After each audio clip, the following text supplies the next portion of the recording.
I stand by the claim that anything can be considered a language. Just like a native written or verbal language, one becomes more literate with practice. My most expressive language is dance. Somehow it just so happens that I can express myself more through my body than through writing, even though I love and participate in both equally. When I stop to think about it, I realize that I walk because I'm going somewhere. When I'm excited, I jump up and down or pump my fists, or if I won something, but also I'll hang my head in a state of sorrow or remorse.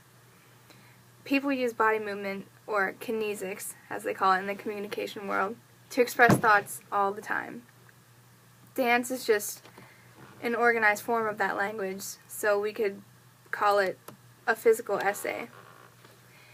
The way that someone becomes more literate in dance is to learn more moves, just as a speaker or writer learns more vocabulary words, and then they can express themselves in more complex or sophisticated ways. As a person learns new words, he or she can also learn how to express different moods or emotions. For example, a person can say that he or she is feeling happy or sad, but they can also then say that they are feeling ecstatic or devastated. People also communicate with each other based on a common knowledge of a certain language.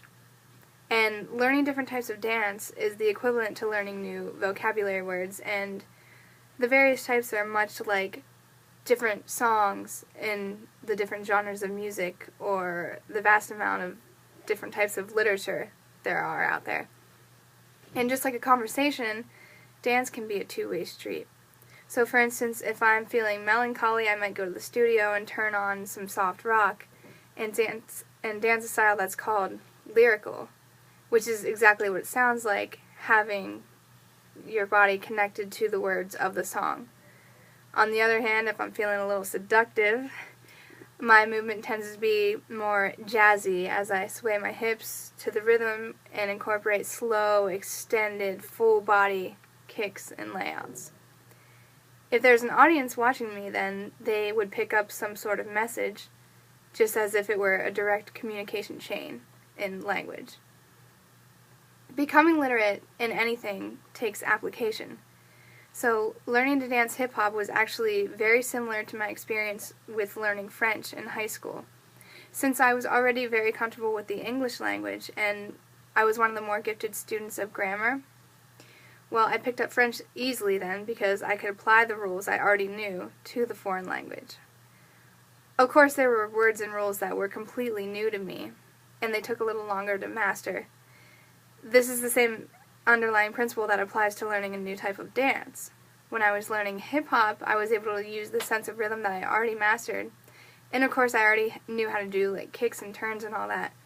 But then, not being able to point my toes in most situations took a lot of practice, and I had to consciously think about what my feet looked like at all times. And that application process was there because I already knew how to flex my feet. I just had to apply it to this particular style of dance. Not only is dance its own language, but it also has its own language, which was also on the list of things I had to learn if I wanted to be a dancer. So, in my first dance class, I had no idea what a passe was, and I didn't know how to do a chaîné jeté or an arabesque because I didn't know those words. And then there are the positions, first, second, third, fourth, etc. And well, I'm still working on mastering those. I'm literate enough now, though, 2 years later, that if an instructor says, do a leap in second, I know that I'll have to do a chassé step leap with my body open to the audience and my legs in a straddle position.